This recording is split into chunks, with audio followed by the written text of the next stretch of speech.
नमस्कार स्वामी भक्तांनो, आपलं स्वामी समर्थ महिमा या यूट्यूब चॅनलवरती स्वागत आहे. त्याआधी तुम्ही आपल्या चॅनलवरती नवीन असाल तर आपल्या चॅनलला सबस्क्राईब नक्कीच करून घ्या. भक्तांनो, लोक जेव्हा तुमच्या विरोधात बोलतील, आवाज वाढवतील, तेव्हा घाबरू नका. फक्त एक लक्षात ठेवा, प्रत्येक खेळात प्रेक्षक आवाज करतात, खेळाडू नाही. खेळाडूला फक्त जिंकायचेच असते. जिथे 2 घास प्रेमाने खाता येईल अशी पंगत आणि मन मोकळं करता येईल अशी संगत आयुष्यात लाभली तर जगण्यातील रंगत वाढत जाते. चुकलो पण शिकलो ते महत्त्वाचं, थकलो पण टिकलो ते महत्त्वाचं, रडलो पण घडलो ते महत्त्वाचं, पडलो पण धडपडलो ते महत्त्वाचं, उरलो पण पुरतलो ते महत्त्वाचं आणि हारलो पण बहरलो ते महत्त्वाचं. लक्षात असू द्या, माऊली म्हणतात, जीवनामध्ये प्रत्येक माणसांची कदर करा. मनुष्य जन्म पुन्हा पुन्हा मिळत नसतो आणि या जन्मातील माणसं पुन्हा भेटत नसतात. म्हणून प्रत्येकाशी प्रेमाने वागा. काही वेळा माणसांची प्रकृती औषधाने नव्हे तर त्याला दिलेल्या शाब्दिक आधाराने ठीक होत असते. म्हणून शब्दाला धार नको तर हादार हवा. माऊली म्हणतात, एखाद्या अतिशहाण्याला उत्तर देण्यापेक्षा निशब्द होऊन पुढे गेलं ना की त्याला त्याची लायकी समजायला वेळ लागत नाही. ज्याचे कर्म चांगले आहे तो कधी संपत नसतो. सत्कर्मी माणसाला जीवनात अडचणी येतात, परंतु त्या सुटणाऱ्या असतात. याउलट जो दुसऱ्याला अडचणीत आणतो त्याची अडचण आयुष्यभर संपत नाही. परमेश्वरावर तुम्ही निसंकोचपणे विश्वास ठेवा. योग्य वेळ तो इतकं देतो की माणसाला काहीच उरत नाही. प्रत्येकाला पडते विषय फक्त वेळेचा असतो. पैसा बोलायला लागतो, परिस्थिती ऐकायला लावते. असा वागला तो तसा वागला, हा असा बोला त्याने विश्वासघात केला. अरे भक्ता, किती त्रास करून घेशील. कोण कसं वागला ह्या विचारात स्वतःला त्रास करून घेण्यापेक्षा आपण पुढे कसं वागायचा याचा विचार करा. आपण पुढे कुठे चुकलो याचा अभ्यास करा. त्यांच्या चुका तुम्ही तिथेच सोडून द्या आणि पुढच्या प्रवासाला तुम्ही नवीनाने सुरुवात करा. माऊली म्हणतात, चालणं अंतर ठेवून असावं पण बोलणं अंतर ठेवून असावं, कारण जीवनातील गेलेले क्षण पुन्हा येत नाहीत. जगणं खूप सुंदर आहे. सतत सतत रुसू नका. एक फूल उमललं नाही म्हणून तुम्ही रोपाला तोडू नका. सगळं काही मनासारखंच होतं असं नाही, पण जेव्हा मनासारखं झालं होतं ते दिवस कधी विसरू नका. सुटतात काही हात नकळत, पण जे हात आहेत सोबत त्यांना कधी सोडू नका. हे वाईट दिवस नक्की सरतील, तुम्ही मात्र तुमचं हसणं विसरू नका. मी देवाला विचारले, तुला मनुष्याविषयी जास्त आश्चर्य का वाटते? देव उत्तरला, मनुष्य पैसा मिळवण्यासाठी आरोग्य गमावतो व आरोग्य परत मिळवण्यासाठी तो सर्व पैसा खर्च करतो. तो भविष्याच्या काळजीत वर्तमान गमावतो. त्यामुळे तो वर्तमानही जगत नाही व भविष्यातही जगत नाही. तो असा जगतो की कधी मरणारच नाही, असा मरतो की कधी जगलाच नाही. अनुशासन कठीण असतो. कोणाची कितीही मोठी चूक असली तरी ती आयुष्यातील वनापेक्षा मोठी नाही. स्वामी भक्तांनो, प्रत्येक कार्य हे आपल्या इच्छेनुसार करा. आयुष्य बिनधास्त जगायचे. कोणाची वाईट तुम्ही करायची नाही, कोणाची वाईट चिंतायचेही नाही आणि कोणाच्या मागे वाईट बोलायचे देखील नाही. फक्त स्वतःशी प्रामाणिक राहून जगायचं. काही कमी पडत नाही आणि फरक तर अजिबात पडत नाही. कोणी बोलले तर वाईट वाटून घ्यायचं नाही. लोकांची विविध रूपे असतात. कुठल्या तरी लहान कारणासाठी नाराज होऊन बसतात, ज्याच्याशी तुमचा काही संबंध पण नसतो. कोणी कितीही वाईट बोलो किंवा वाईट करण्याचा प्रयत्न करो, कोणाच्या आयुष्यात डोकावायचे नाही आणि कोणाविषयी मागे वाईट चर्चा देखील करायची नाही. फक्त स्वतःबरोबर दुसऱ्यांची हित चिंतायचे. जिंदगी मस्तीत पण शिस्तीत जगायची. थंड पाणी जसे, गरम इस्त्री जसे कपड्यांवरचे सुरक्षा घालवतात ना, तसे शांत डोके आणि उबदार मन आयुष्यातील चिंता घालवतात.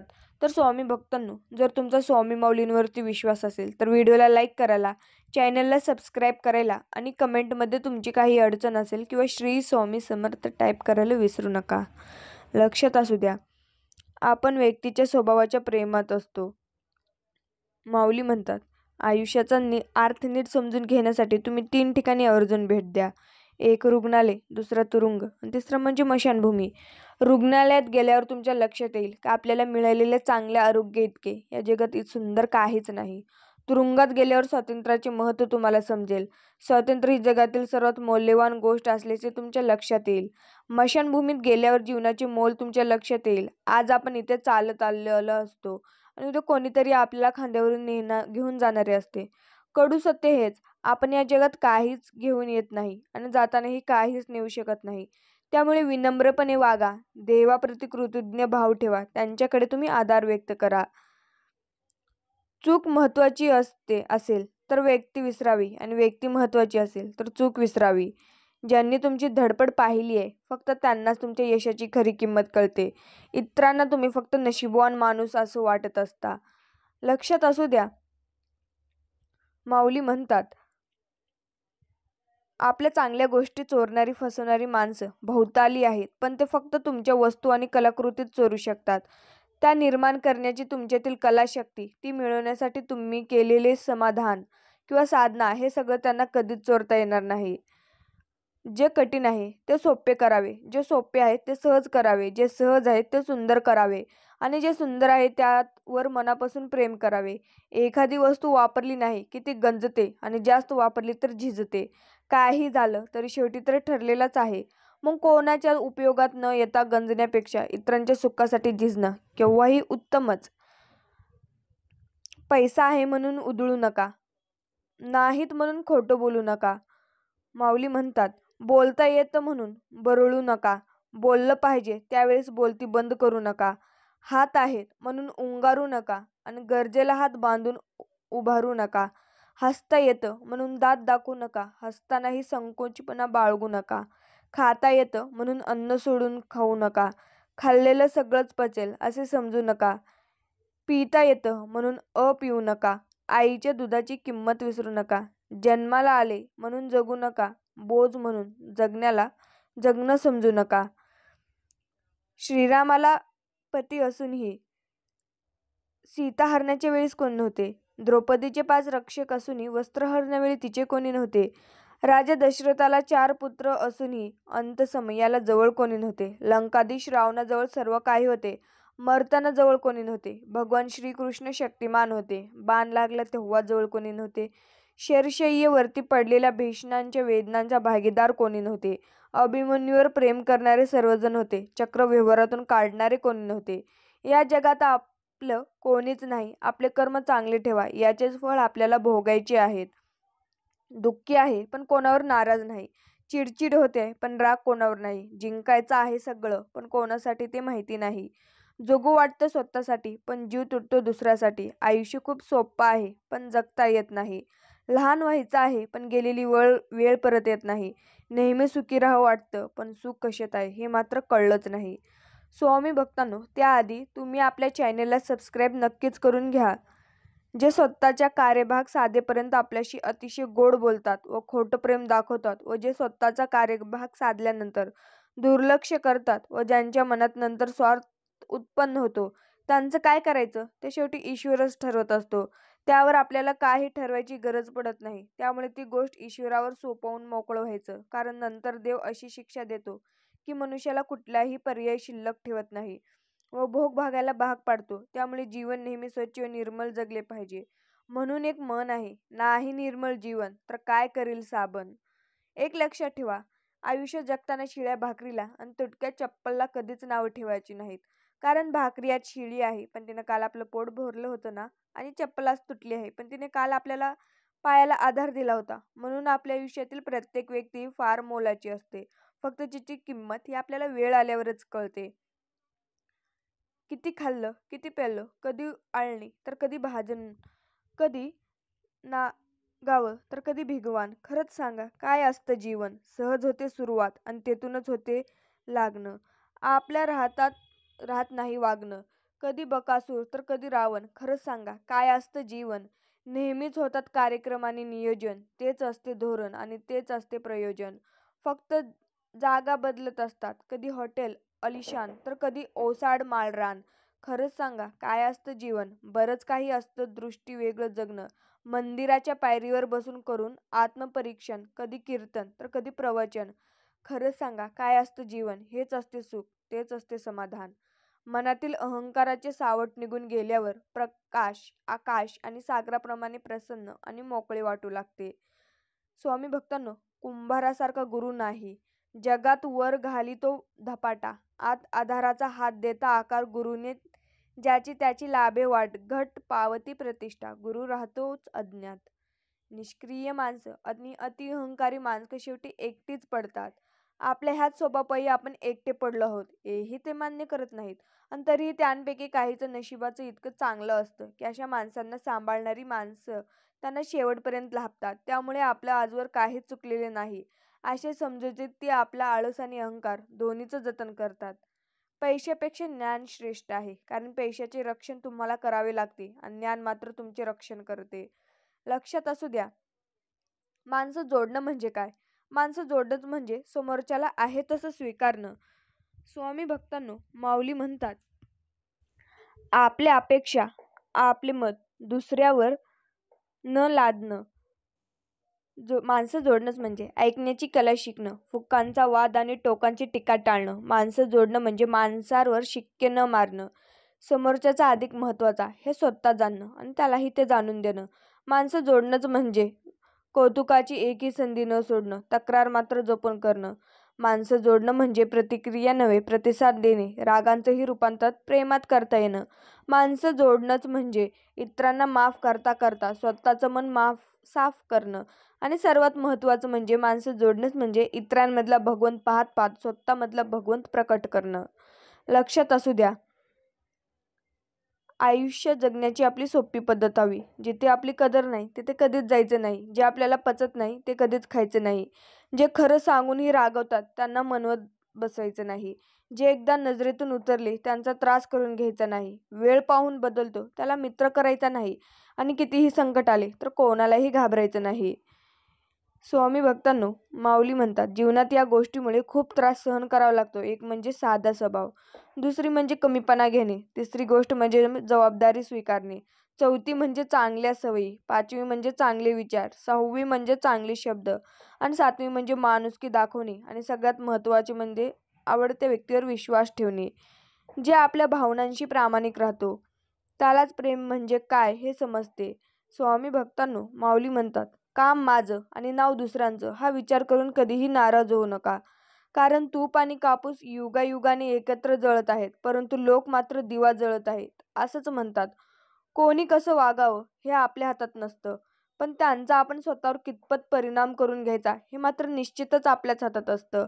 मधावर पहिला नैतिक हाका फुलांचा असतो, पण मध चोरून पोळ्यांमध्ये साठवणाऱ्या मधमाशांना मात्र ते श्रेय दिले जाते. समाजातही असंच असतं. प्रामाणिकपणे काम करणारी उपेक्षित राहतात आणि वांग्याचा भोपळा करून किंवा राईचा पर्वत करून श्रेय घेणारे प्रसिद्ध होत असतात. आयुष्य मिळणं हा नशिबाचा भाग आहे, मृत्यू येणं हा काळाचा भाग आहे. माऊली म्हणतात, सत्कर्म केलेल्या व्यक्तीला आधार शोधण्याची गरज नसते, कारण कितीही वाईट प्रसंग अशा व्यक्तीवर आल्यावर त्या व्यक्तीला आधार ही नियती, निसर्ग आणि प्रकृतीच देत असते. अशी माणसं संकटात अडकतातही आणि त्यातून सुखरूप सुटतातही, व ही गोष्ट ही त्यांना त्यांच्या जीवनात केलेल्या सत्कर्मामुळेच होत असते. त्यामुळे कायमच कोणाचा न कोणाची मदत करावी. असे सत्कर्म केलेले कधीच वाया जात नसते. आज ना उद्या भविष्यात त्या केलेल्या सत्कर्माचे फळ आपल्याला चांगल्या स्वरूपात वाईट प्रसंगात किंवा संकटसमयी हे मिळतच असते. निवांत विचार करा आणि ऐका. कोणाच्या सांगण्यावरून आपल्या मनात एखाद्या व्यक्तीबाबत चांगले व वाईट मत बनवण्यापेक्षा आपण स्वतः 4 पावले चालून समोरासमोर त्या व्यक्तीशी संवाद साधून मगच खात्री करा. नाती जपण्यासाठी संवाद आवश्यक आहे. बोलताना शब्दांची उंची वाढवा, तुमच्या आवाजांची उंची नाही. कारण पडणाऱ्या पावसामुळे शेती पिकते, विजांच्या कडकडाटामुळे नाही. वाहतो तो झरा असतो आणि थांबतं ते डबका असतं. डबक्यावर डास येतात आणि झऱ्यावर राजहंस. निवड आपली आहे. कुणा वाचून कोणाचे काहीच अडत नाही. हे जरी खरी असले तर कोणी कधी उपयोगी पडेल हे सांगता देखील येत नाही. डोकं शांत असेल तर निर्णय चुकत नाहीत आणि भाषा गोड असेल तर माणसं तुटत नाहीत. जे तुम्हाला मदत करायला पुढे सरसावतात तेही तुमचे देणे लागतात म्हणून नव्हे, तर ते तुम्हाला आपलं मानतात म्हणून. मोर नाचताना सुद्धा रडतो आणि राजहंस मरताना सुद्धा गातो. दुःखाच्या रात्री झोप कोणालाच लागत नाही आणि सुखाच्या आनंदात कोणीही झोपू शकत नाही. याला जीवन म्हणतात. किती दिवसाचे आयुष्य असते, आजचे अस्तित्व उद्या नसते. म्हणून जगावे ते हसून खेळून, कारण उद्या या जगात काय होईल हे कोणालाच माहिती नसते. माऊली म्हणतात, जो इतरांच्या संपवण्याची तयारी करतो तो स्वतःला वाचवण्यात कमी पडतो आणि जो दुसऱ्यांना वाचवण्याचा प्रामाणिक प्रयत्न करतो तो कधीच संपत नाही. हीच नियती आहे. माणसाला दुसऱ्यांची वाट लावता लावता स्वतःची वाट केव्हा लागते हे कळत सुद्धा नाही. म्हणून दुसऱ्यांची वाट लावण्यापेक्षा स्वतः चांगल्या वाटेला लागा. कोणाची वाट लावण्यापेक्षा वाट दाखवण्याचे कार्य करा. माणसांचा दर्जा हा जात आणि मिळकतीवरून ठरत नसतो, तर त्याच्या विचारांवरून ठरत असतो. धर्म कोणताही असो, चांगला माणूस बघा, कारण शेवटी हिशोब हा कर्माचा होतो, तुमच्या धर्माचा नाही. उंदीर दगडाचा असेल तर सर्व त्याची पूजा करतात, पण तोच जर जिवंत असेल तर आपल्याला मारल्याशिवाय चैनच पडत नाही. जर साप दगडाचा असेल तर सर्व त्याची पूजा करतात, पण तो जिवंत असेल तर त्याला जागीच ठार मारतात. जर आई वडील फोटत असतील तर प्रत्येकजण पूजा करतो, पण ते जिवंत असतील तर त्यांची किंमत समजत नाही. फक्त हेच मला समजत नाही, सजीवापासून इतका द्वेष का आणि दगडाबद्दल इतकं प्रेम का आहे. लोक विचारतात की मृत लोकांना खांद देणं पुण्याचं काम आहे, तर आपण जिवंत माणसांना मदत करणे पुण्य समजलं तर जीवन किती खुशाल होईल. एकदा विचार करून बघा. आवडलं तर कमेंटमध्ये नक्कीच कळवा.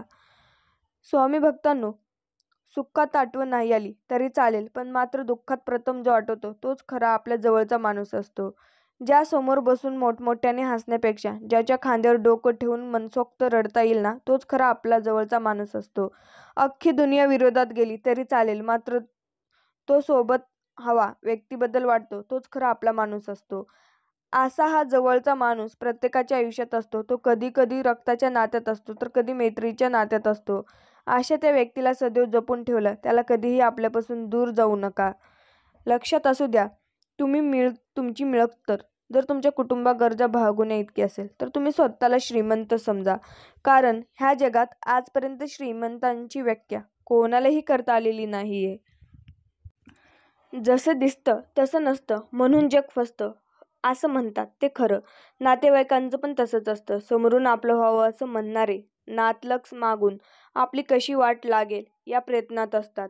तुमच्या घरात कधी वाद तंटे भांडण होत असतील तर मिटवण्यापेक्षा वाढवण्याचं काम ही लोक करतात. तुमच्या प्रत्येक प्रगती आणि यशाला कशी नजर लावायची हे त्यांना नाही असतं. आपल्या घरात काही वाईट घडलं तर आधी आनंद अशा लोकांना होतो. बरेचदा नातेवाईकांपेक्षा बाहेरची लोक वाईट प्रसंगाला मदतीला येतात आणि रक्ताची फक्त मजा बघतात. टोमणे मारणे, कुचकट बोलणे, शिवीगाळ करणे हे त्यांचे विशेष गुण असतात. म्हणून अशा लोकांच्या संपर्कात न राहता आपण आपली प्रगती करावी, कारण ही लोक मानसिकरित्या आजारी आहेत. लक्षात असू द्या, देवाला आपण घाबरलो नाही तरी चालेल, पण आपण आपल्या कर्मापासून घाबरून राहा. किंवा शिव्या किंवा ओव्या, शाप किंवा आशीर्वाद, निंदा किंवा स्तुती, सुख किंवा दुःख यापैकी आपण जे दुसऱ्याला देऊन ते न चुकता परत आपल्याकडे येणार, हा चैतन्य शक्तीचा स्वभाव धर्म आहे, म्हणजेच निसर्गाचा नियम आहे. व या नियमाला स्वतःला देव सुद्धा चुकलेले नाही, तर आपण तर एक सामान्य जीव जंतू आहोत. दिखाव्याची जी नाती असतात ती दुरूनच दिखावा करतात. खरी नाती तीच असतात ती कशाची पर्वा न करता कायम सोबत असतात, मग ते नातं कोणतं का असेना. आणि जी नाती वेळेनुसार अथवा कोणाच्या तरी सांगण्यानुसार बदलतात तीच आपली कधीच नसतात. लक्षात असू द्या, आयुष्यात एक असं नातं असावं, दिसणाऱ्यावर नाही तर मनावर प्रेम करावं, जगाला दाखवण्यासाठी नाही तर आपल्या जग निर्माण करणारं असावं. माणसं प्रत्येक व्यक्तीमध्ये गुणवत्ता आणि कमतरता दोन्हीही असतात. फरक इतकाच असतो की जो मनापासून बघतो त्याला गुणवत्ता दिसते आणि जो तपासून बघतो त्याला फक्त कमतरताच दिसते. स्वामी भक्तांनो, माऊली म्हणतात, लक्षात असू द्या, तुम्ही स्वतःमध्ये कमीपणा समजणं म्हणजे आपण डिप्रेशनमध्ये नसतो, तर आपण स्वतःमध्ये स्वतःला कमी मानून यातून कधी मार्ग काढू शकणार नाही. ही भावना आपल्याला खूप तळागाळाला नेते. तेव्हा चालू होते डिप्रेशन. यात माणूस एकटं राहायला शिकतो. अनोळखी व्यक्तीशी माणूस डोळ्यात डोळे घालून बोलायला घाबरतो. यातून आतून तुटलेला माणूस एकतर अतिशांत बुद्ध अवस्थेत जातो, नाहीतर टोकाची भूमिका घेऊन दुनियेची लख्तर तोडायला सुरुवात करतो. या दोन्ही एकमेकांच्या विरुद्धात भूमिका असल्या तरी व्यक्तींचा मूळ स्वभाव काय होता याच्यानुसार या भूमिका वागण्यात विरोधाभास निर्माण होतात. शांत माणूस टोकाची भूमिका घेतो, तर दुनियेची टक्कर तोडणारा माणूस अचानक वृद्धावस्थेत जातो. यात आपली मानसिकता ही संतुलन बनवून ठेवण्याच्या नादात विरुद्ध टोकाची भूमिका घेत असते. यालाच आपल्या समाजजान्य भाषेत मानसिक संतुलन बिघडले असेही टोमणं मारलं जातं. प्रत्येक गोष्टीला एक शेवट असतोच. आपल्याला आवडो ना आवडो, सुरू होताच तिचा अंतही ठरलेला असतो. पण हे लक्षात घ्यायला इतका वेळ का लागतो? प्रत्येक प्रवासाची सुरुवात पाठीवर एक ओझ्याचं गाठोडं घेऊन होते. एक नवा शोध, नवी माणसं, नवी नाती, गुंत्यात न गुंता निर्लेप राहून शेवट गोड करण्याची अटळ धडपड. पण हे गुंतून साधून मात्र नाही. प्रत्येक वेळी तीच ओढाताण आणि शेवट जवळ यायला लागल्यावर पाठीवर जास्तीत जास्त जाणवायला लागणारं कसले तरी अनामिक ओझं मीच अवघड करून घेते. माझ्या प्रवासाचा रस्ता खाचखळगे, काट्याकुट्यांचा रस्ता ओढून घेते.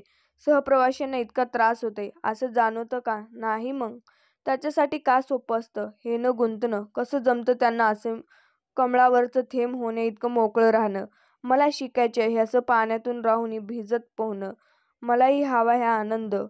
लक्षात असू द्या, दुसऱ्यांसाठी करताना सुद्धा आपल्याला झेपेल तितकंच करावं. अनेकदा आपण कोणताही स्वार्थ नसताना अनेकांसाठी बरंच काही करतो, झटतो.